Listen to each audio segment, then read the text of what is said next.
मेरा पहला सवाल ये है कि अब जितने विवाद उठ खड़े हुए हैं युद्ध विराम को लेकर, क्या आपको लग रहा है कि ये टिक पाएगा?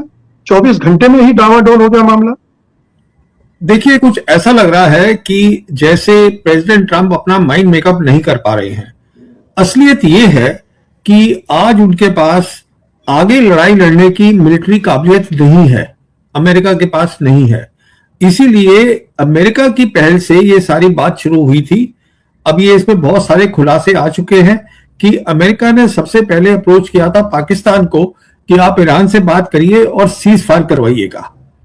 तो उनके पास अभी आगे लड़ाई लड़ने की काबिलियत, मतलब कैपेबिलिटी नहीं है, प्रोडक्शन नहीं है। अगर आपको याद होगा तो जो पीट हेग्सेट है उनके सेक्रेटरी ऑफ वॉर, उन्होंने $200 बिलियन मांगे थे इस लड़ाई के लिए, जिससे कि जो अपनी बड़ी बड़ी कंपनियां हैं उनको देंगे प्रोडक्शन के लिए। तो उसमें तो बहुत वक्त लगेगा, अभी अचानक तो होने वाला है नहीं, क्योंकि जब ये लड़ाई शुरू करी है अमेरिका ने, तब ये दिलासा दिया गया था नेतन्याहू से कि देखिए ये तो बस काम खत्म हुआ, ये लंबी हो ही नहीं सकती।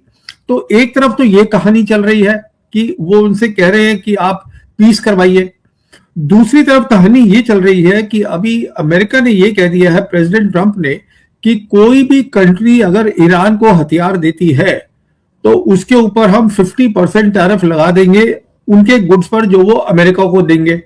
तो उनको ये भी खतरा है कि वो उनको हथियार ना मिल जाए। इसका मतलब ये अभी लड़ाई जारी रखना चाहते हैं। उसके बाद क्या है, अगर इनको लड़ाई बंद करनी होती तो ये अपनी कुछ जो काबिलियत है, ये जो उन्होंने इतना सारी इकट्ठी करी हुई है, मिलिट्री कैपेबिलिटीज कुछ कम करते, वो भी कम नहीं हो रही है। अच्छा, अभी ये भी बात हो रही है कि जेडी वैंस कह रहे हैं कि जो लेबनान में इजरायली ने अटैक बंद ही नहीं कर रहे हो कि ये इंक्लूडेड है ही नहीं 10 पॉइंट्स के अंडर। तो कहने का मतलब ये है, मुख्तसर बात ये है, अमेरिका ने ये लड़ाई बंद करने की कोशिश कर रहे थे क्योंकि उनके पास ताकत नहीं है लड़ाई लड़ने की। और जब उनको ये महसूस हुआ कि इससे बहुत ज्यादा देश की बेइज्जती हो रही है, अमेरिका की बेइज्जती हो रही है, तो अब वो फिर से सोच में पड़ गए हैं। यहां पर स्थिति अटकी हुई है। जहां तक ईरान का ताल्लुक है, देखिए, ईरान नहीं गया था पाकिस्तान के पास कहने के लिए कि आप सीज फायर कराइए, तो ईरान तो तैयार है लड़ाई और लड़ने के लिए, उसके पास प्रोडक्शन कैपेबिलिटी भी है। सो सारी प्रॉब्लम अब अमेरिका पे है। लेकिन अगर आप इतना बड़ा मुल्क, सुपर पावर, एक युद्ध विराम के लिए तैयार होता है और जो मोटे तौर पर शर्तें जाहिर होती हैं उन्हीं से पीछे हटता है, और ट्रंप की पहले ही विश्वसनीयता बहुत कम थी, अब अगर ये इस तरह से बिहेव करेंगे तो फिर तो आज नहीं होगा तो कभी समझौता नहीं हो सकता उनके साथ। देखिए, जैसे मैं आपसे कह रहा हूं, पहली बात तो हिंदुस्तान में ये और दुनिया में लोग समझ रहे हैं इसको धीरे धीरे, अमेरिका सुपर पावर नहीं है। आज जो दुनिया है मल्टीपोलर है, वहां 3 बड़ी ताकतें हैं, उनमें से एक ताकत है जो इस लड़ाई में गए बिना तैयारी के, सिर्फ इसलिए लड़ाई में गए ये सोच के कि हम बहुत बड़े हैं, जबकि ईरान ने दशकों तक इसकी तैयारी करी है। ईरान आज भी तैयार है। ईरान की एक बात समझ में आ गई थी, और भी बातें आई, कि अगर लड़ाई लड़नी होगी तो हमारे पास प्रोडक्शन कैपेबिलिटी होनी चाहिए कि हम अपना असला हथियार खुद बना सकें। उनकी सारी अंडरग्राउंड कैपेबिलिटी है, वो कैपेबिलिटी अमेरिका के पास आज नहीं है, क्योंकि अमेरिका लड़ाई के लिए तैयार ही नहीं था। तो ये मैं आपको बताना चाहता हूं कि सुपर पावर तो पहले भी नहीं था, पर इस लड़ाई से क्या हुआ है, अब लोगों की आंखें खुल रही हैं। जो लोग आज तक मानने को तैयार नहीं हो रहे थे कि अब दुनिया यूनिपोलर नहीं है, अब दुनिया में एक ही बड़ी ताकत नहीं है, 3 ताकतें हो गई हैं, उनको लग रहा था ये थियरी की बात है, ये जो एकेडमिक है वही बात करते रहते हैं। अब वो सामने खुलासा हो रहा है, दुनिया देख रही है कि नहीं है अमेरिका वो ताकत जो अमेरिका एक टाइम पे था जब दुनिया यूनिपोलर थी। ये असलियत है। आपने 2 कारण बताए, एक तो कैपेबिलिटी नहीं है अमेरिका के पास अभी युद्ध को आगे बढ़ाने की, और दूसरा उन्हें बेइज्जती दिखने लगी थी जिन शर्तों पर युद्ध विराम के लिए तैयार हुए। तो ये जो स्थिति है, इसका मतलब है कि युद्ध विराम चल ही नहीं सकता, अब मान लेना चाहिए। देखिए, युद्ध विराम का ऐसा है, ईरान को कोई दिक्कत नहीं है। ईरान ने अपने 10 पॉइंट्स दे दिए हैं। ईरान सिर्फ ये चाहता है कि 10 पॉइंट के तहत ये भी कहा गया है कि आप इजराइल को रोकिएगा।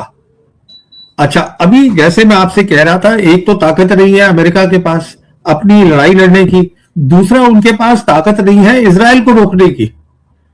ये दिक्कत तो ये भी आ गई है, क्योंकि जो लॉबी है इजराइल की अमेरिका में, वो लगता है इतनी ताकतवर है, वो ये कह रही है कि अगर ट्रंप को नहीं लड़ाई लड़नी तो आप मत लड़िएगा, जो आपकी सेंट्रल कमांड है वो हम इस्तेमाल करेंगे, मतलब इजराइली इस्तेमाल करेंगे, हम अपनी लड़ाई नहीं रोक रहे। तो ये कौन सी बड़ी ताकत है जो इजराइल को भी नहीं रोक पा रही है? ये बड़ी महत्वपूर्ण बात की कि मतलब इजराइल अपनी लड़ाई खुद भी नहीं लड़ेगा, उसके लिए भी वो अमेरिकी फौज लेगा और ट्रंप इसके लिए हामी भरे। ये तो गजब हो गया कि ये संप्रभुता कहाँ रह गई फिर एक सुपर पावर की, कि वो एक उसकी एक फौज का हिस्सा किसी दूसरे देश की राष्ट्रपति, chief of commander of chief जो भी है, उसकी अनुमति के बिना वहां लड़ने पहुंच जाएगी। तो कहने का मतलब ये है, इजराइल जो भी है, इजराइल के पास भी ईरान से लड़ने की ताकत नहीं है। मैं इसलिए भी कह रहा हूं, याद करिएगा जब पिछले साल जून 2025 में लड़ाई हुई थी, ईरान ने लड़ाई शुरू करी थी और फिर 10वें दिन ही अमेरिका को ले आए थे लड़ाई में कि अब 12वें दिन तक आप इस लड़ाई को रोक दीजिए। इसराइल ने शुरू की थी उस समय, अमेरिका को फिर लाए थे कि इस लड़ाई को रोक दीजिए आप, क्योंकि अकेले नहीं लड़ सकते हैं। और यहां पर क्या किया है, वो पहले से ही अमेरिका को लेकर आ गए। देखिए, अमेरिका को नेतन्याहू ने, अब तो साफ हो गया, एक झांसा दिया था, ट्रंप को झांसा दिया था।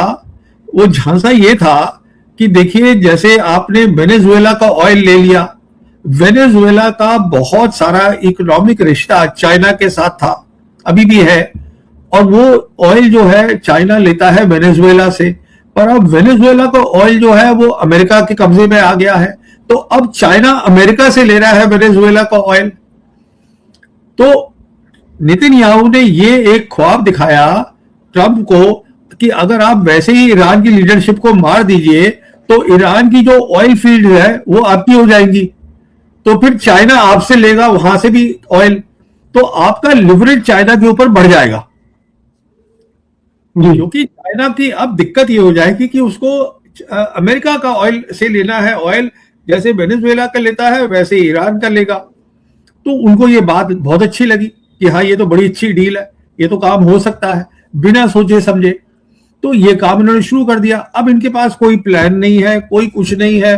इजराइल जो है वो अकेले लड़ नहीं सकता, पर इजराइल ऐसा मुल्क है कि वो नहीं चाहता कि लड़ाई बंद हो, क्योंकि उसका इसी में मकसद है कि अगर लड़ाई चलती रहेगी तो दो में से एक चीज हो जाएंगे। या क्या हो सकता है, अगर लड़ाई बढ़ती रहे तो जो मेरा ख्वाब है, ग्रेटर इजराइल का ज़ायनिस्ट ख्वाब है, वो शायद मुकम्मल हो जाए। अगर वो नहीं भी होता फिलहाल, तो कम से कम ये तो हो जाएगा कि जो सेंट्रल कमांड है वो मेरे अंडर आ जाए। अब वो ये कोशिश कर रहे हैं कि अब देखिए आप, अमेरिका लीडरशिप कितनी डरी हुई है। जो अमेरिका का वाइस प्रेसिडेंट है वो पब्लिकली कह रहा है कि आपके 10 पॉइंट में हमने ये माना ही नहीं था कि लेबनान को इंक्लूड करना है, जबकि अब तो पाकिस्तानी भी बोल रहे हैं कि वो उसमें इंक्लूडेड है, किसी को कोई शक ही नहीं है। तो कहने का मतलब ये है कि एक दुनिया कई चीजें देख रही है। पहली चीज दुनिया ये देख रही है कि असलियत में कि वर्ल्ड मल्टीपोलर बन गई है, असलियत में कि अब जो अमेरिका है अकेली ताकत नहीं रहा, और असलियत में ये देख रहे हैं कि अमेरिकन लीडरशिप पे आप ट्रस्ट नहीं कर सकते, आप उनकी बात पे यकीन नहीं कर सकते अमेरिका के ऊपर। और ये ट्रस्ट बहुत बड़ी चीज होती है इंटरनेशनल रिलेशंस में, जैसे आप जानते ही हैं।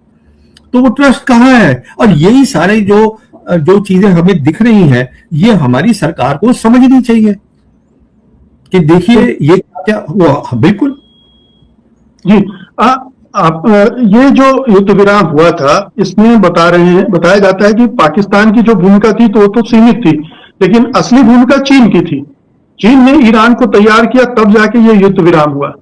अब चीन इसको कैसे देख रहा होगा कि मेरे मीडिएशन से, मेरे कहने से ये बात यहां तक पहुंची, और अब ट्रंप वैंस पूरी जो ट्रंप सरकार है उलट पुलट हो रही है। अच्छा, मैं थोड़ा सा इस पे इसको अपना वर्जन देना चाहूंगा, थोड़ा इस पे चेंज करूंगा। देखिए, इस पूरी चीज में पाकिस्तान का रोल बहुत बड़ा था। पाकिस्तान का रोल इतना बड़ा था कि पाकिस्तान ही वो मुल्क है जिसको कि अमेरिका ने कांटेक्ट किया। कि आप सीज फायर लाइए। उसके बाद क्या हुआ है कि पाकिस्तान ने 29 मार्च को पहली मीटिंग रखी थी इस्लामाबाद में, जहां फॉरेन मिनिस्टर आए थे 3 कंट्रीज के, जैसे आप जानते हैं इजिप्ट के, सऊदी अरेबिया के और टर्की के, और वहां पर एक ड्राफ्ट पीस प्लान बन गया था। तो फिर वो पीस प्लान लेके इशाक डार जो है पाकिस्तान के फॉरेन मिनिस्टर, वो चीन के पास गए थे, और उसके बाद वहां पर उन्होंने 31 मार्च जो है वहां पर 5 पॉइंट प्लान जो था कि किस तरीके से सीज फायर हम लाएं और उसको आगे बढ़ाएं। उस समय ईरान तैयार ही नहीं था सीज फायर के लिए। ईरान का हमेशा ये रहा है कि हम सिर्फ बात करेंगे अगर परमानेंट पीस हो। तो कहने का मतलब ये है कि पाकिस्तान ने इस पूरे जो लड़ाई है और लड़ाई को रोकने में एक बहुत बड़ा रोल प्ले किया है। जहां तक चाइना का ताल्लुक है, देखिए चाइना, जैसे मैंने आपसे बताया, मल्टीपोलर वर्ल्ड में एक बड़ी ताकत है आज। तो चाइना का आना भी इसके अंदर, इसका मतलब यह है कि चाइना सपोर्ट कर रहा है पाकिस्तान को और चाइना सपोर्ट कर रहा है पीस प्लान को। और आप ये भी देखिएगा कि चाइना और रशिया दोनों ने मिलकर, ये जब बात हो रही थी कि हम जो प्रेसिडेंट ट्रंप ने कहा कि सिविलाइजेशन हम खत्म कर देंगे, तो वो तो तभी खत्म हो सकती है ना अगर आप न्यूक्लियर वेपन इस्तेमाल करें। तो उन्होंने पब्लिक वार्निंग दी कि आप ये नहीं कर सकते, न्यूक्लियर वेपन का इस्तेमाल ना करें। उसके बाद फिर ये भी बात चल रही थी कि बहरीन ने एक यूएन रेजोल्यूशन डाला, यूएन रेजोल्यूशन, जिसमें ये था कि ईरान जो स्टेट ऑफ हॉर्मुज है उसको मिलिट्री ताकत से खोला जाए। तो उसको चाइना और रशिया दोनों ने वीटो कर दिया। और चाइना और रशिया खुलेआम बोल रहे हैं, दो बड़ी ताकतें हैं, वो ये बोल रही हैं कि ये सारी लड़ाई की आप जड़ पे जाइए, और सारी लड़ाई की जड़ है जो अग्रेशन किया है अमेरिका और इजराइल ने ईरान के ऊपर। पाकिस्तान, ईरान और अमेरिका के दरमियान सीज फायर तो करवा दिया, लेकिन सीज फायर को सबसे बड़ा जो खतरा है वो इसराइल के हाथों, क्योंकि इसराइल किसी भी वक्त कदर से अपना सीज फायर को तोड़ सकता है और ईरान के ऊपर अपना हमला कर सकता है।